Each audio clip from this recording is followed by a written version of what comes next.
করেছেন ঢাকা ৭ আসনের সাবেক সংসদ সদস্য ও আওয়ামী লীগ নেতা হাজী সেলিম। তাকে চিকিৎসার জন্য নেওয়া হয়েছে ঢাকা মেডিকেল কলেজ হাসপাতালে। মঙ্গলবার রাতে পৌনে ১২টায় অসুস্থ অবস্থায় তাকে ডামেক হাসপাতালের নতুন ভবনে ভর্তি করা হয়েছে। বিষয়টি নিশ্চিত করেছেন ডামেক সূত্র।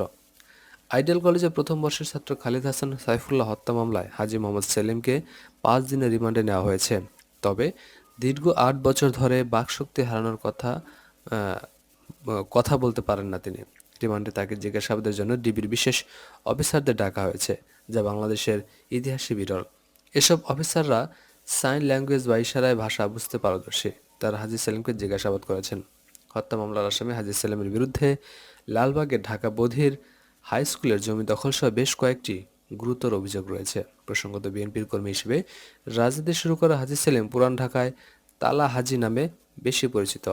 স্থানীয়রা জানান, কয়েক বছর বিএনপির রাজনীতির পর তিনি আওয়ামী লীগে যোগ দেন। ১৯৯৬ সালে এমপি হওয়ার পর এলাকায় সালিশ বিচার নামে ভুক্তভোগী পরিবারের ঘরে তালা লাগিয়ে দিতেন।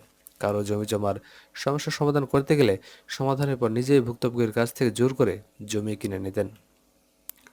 পুরান ঢাকার মৌলভীবাজারে অগ্রণী ব্যাংকের একটি জায়গা দখল করে স্ত্রী গুলশান আরার নামে জাল দলিল করার অভিযোগ রয়েছে তার বিরুদ্ধে।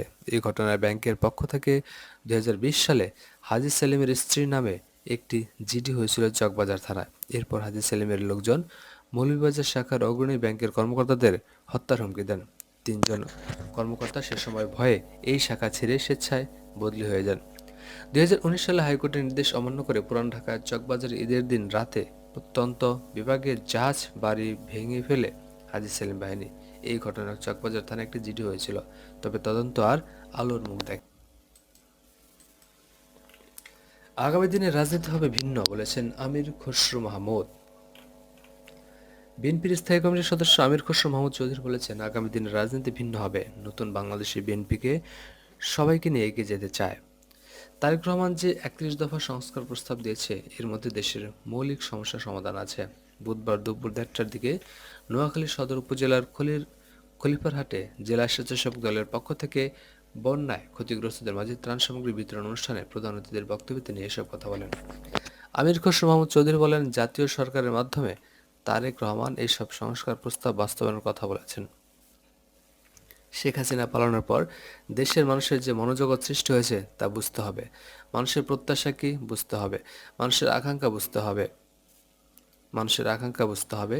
যুব সমাজের আকাঙ্ক্ষা কি বুঝতে হবে। আমির খসরু আগামী দিনের রাজনীতির ভিন্ন রকম হবে উল্লেখ করে বলেন, ৩১ দফা বাস্তবায়নের মাধ্যমে আরও কোনো সংস্কার প্রয়োজন হলে বিএনপি সেটা করতে প্রস্তুত আছে।